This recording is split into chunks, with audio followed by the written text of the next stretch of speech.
I'm definitely the more dominant person in our relationship as far as emotionally and sexuality goes. Even early in the marriage, I kind of questioned whether or not Jeremy was straight or gay because my sex drive has always been very, very high. And Jeremy just doesn't have that high sex drive.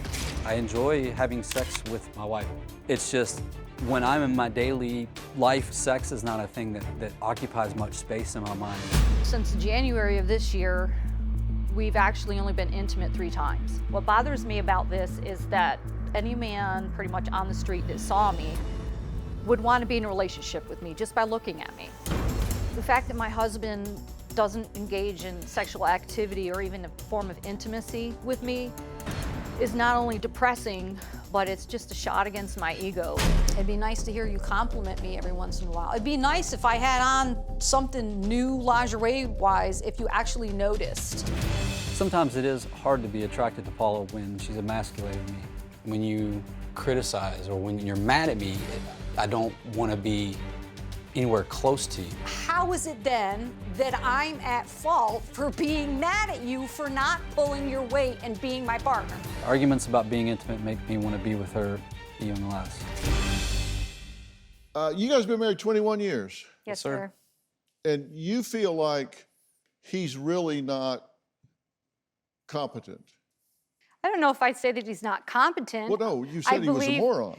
You said if he doesn't step up and start doing things around the house, you're going to get a divorce. I did say that, yes. We have 2 children, and they need their dad, and I can't be responsible for everything that goes on in the house. Are you an active partner in this marriage? Yes, sir, absolutely. Do you feel like whatever you do will meet with approval and enthusiastic support? Or, No, sir. or do you think it's going to get picked at? Often it's going to get picked at, yes, sir. Yeah. See, and I disagree with that because early in our marriage, it did need to be my way. Everything had to be in a particular place. Everything had to be a particular way. I was very borderline OCD. Okay, and when did that end? That changed after we had our second child. She is much better than what she was. She was way over top. This is much better than what she was, but yes, sir. I've tried really hard because I want this to work. I want this to be successful, and I know that I'm not perfect. If I make a mistake, I will be one of the first people to admit it, but I do not like to be accused of things that I don't do. That's a big pet peeve of mine. Okay, well, let me know if I cross the line.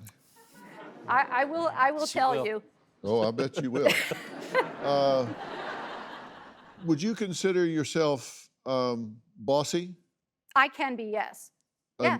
A nag? Not a nag, no. Well, Paula sent us a home video, example of just how lazy you are. So let's take a look at this. But before we left for the trip, I cleaned. I went through all the cupboards, I did all the dishes, and all they had to do was put dishes away. And there they still sit. I asked them to bring me laundry, but they didn't offer to do anything, so here it sits. I left a to-do list before we went on vacation because I had done so much and I needed Jeremy to do some things. And one of the things on the list was to put this back up. Very simple task. All he has to do is move the screws. That's been like that for over a year. And I had to go to the grocery store, now I gotta work on laundry, and I still haven't been able to take care of me. I still want to know why you just throw stuff in boxes and not put all the boys' stuff together. Why do you leave it for me to do when the yard sale comes up? That's not right. You say you want to make room and stuff to make life easier, but then that puts the burden on me. You don't do things right the first time. You leave it for somebody else to do, and that's not I'll fair. leave it for me to do another time. I joined the Air Force in 2000. 3 years after that, in Vegas for training, I was drinking a lot. I blacked out, and the next day I woke up in my hotel. I found a receipt. The name on it was something weird. I called the place, and I was like, yeah, I have a question. What kind of establishment is this? And he was like, it's a brothel. And I was like, oh.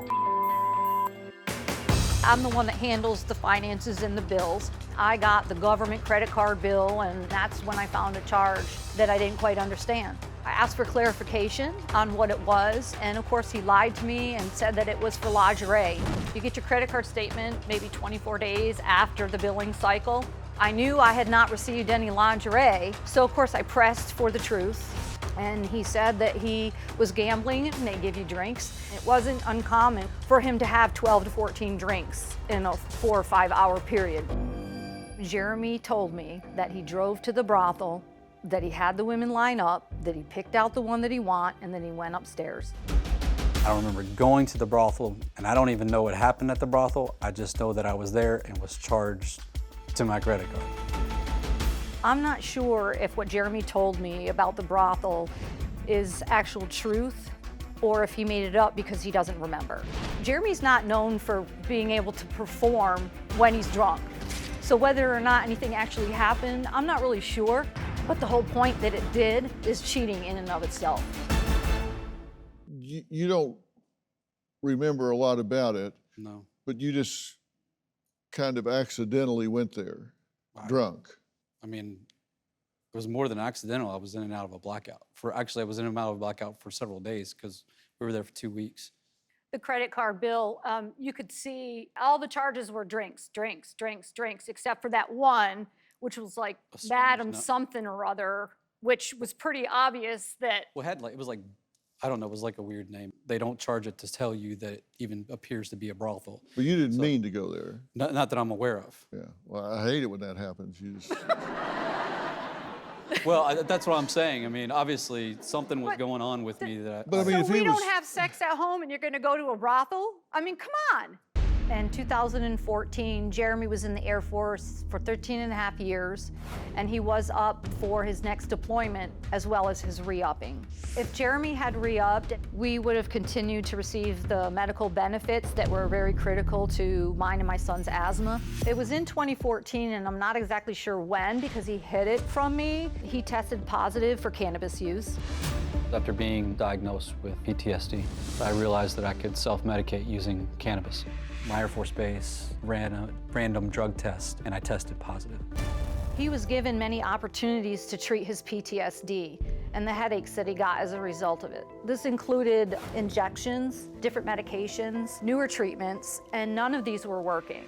So when he started using cannabis to self-medicate and tested positive, he went ahead and decided that he was going to take an honorary discharge instead of re-upping and facing a court-martial.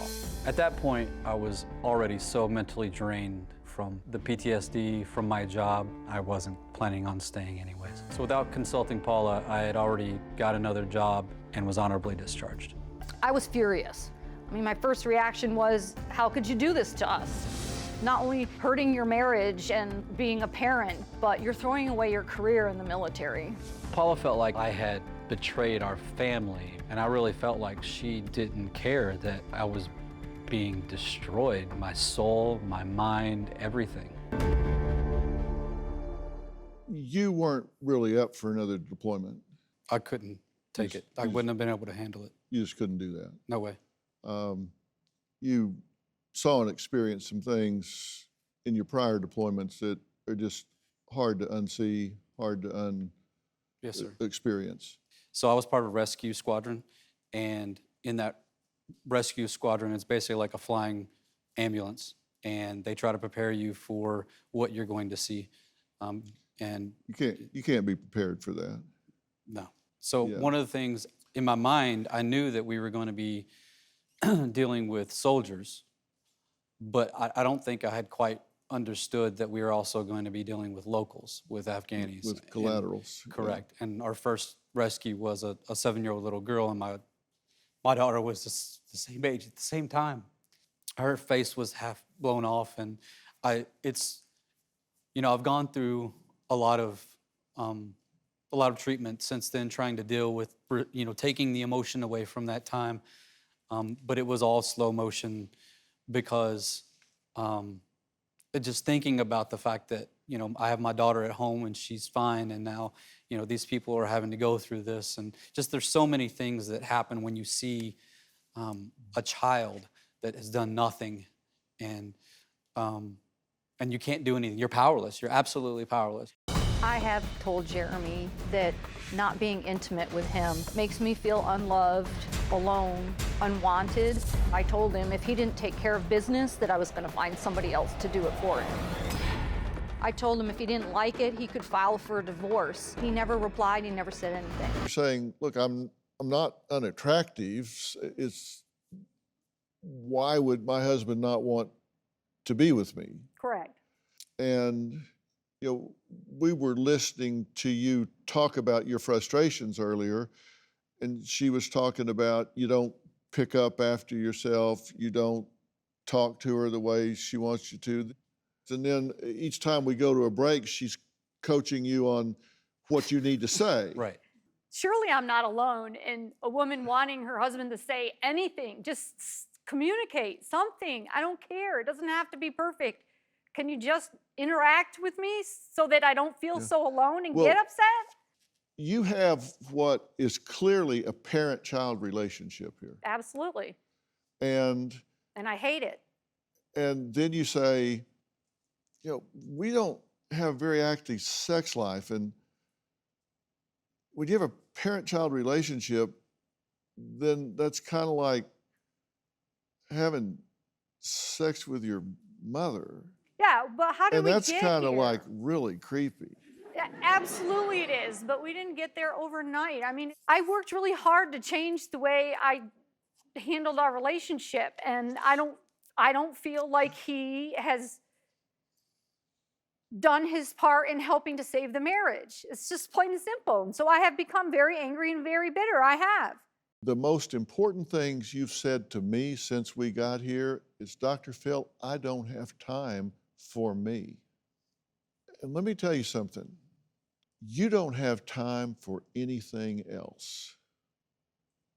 You need to put yourself at the top of the list, because I know what you've been through and you have open wounds and they are not healed. And that's why you're what I call a white knuckler. That's why you're controlling so much. And you need to recognize the need that she has. The role of the man in the family is to provide and protect and lead and teach, and you need to do every one in spades. Yes, sir. That's what you need to do. You need to step up and let her know, I can't change what has happened, but I got a wake-up call today, and I hear what that man is saying, and I'm telling you, I'm stepping up and standing next to you in this marriage. I love you, I respect you, and I am committed to this marriage and this family, and I am going to prove that by walking beside you every step of the way. Yes, sir. And you need to let him have the opportunity to be your husband, to be your partner. He needs to know that you're proud of him. He needs to feel that every single day of his life. We've been together almost 50 years. There has not been a day in that 50 years that I have not known that she's proud of me and what I do.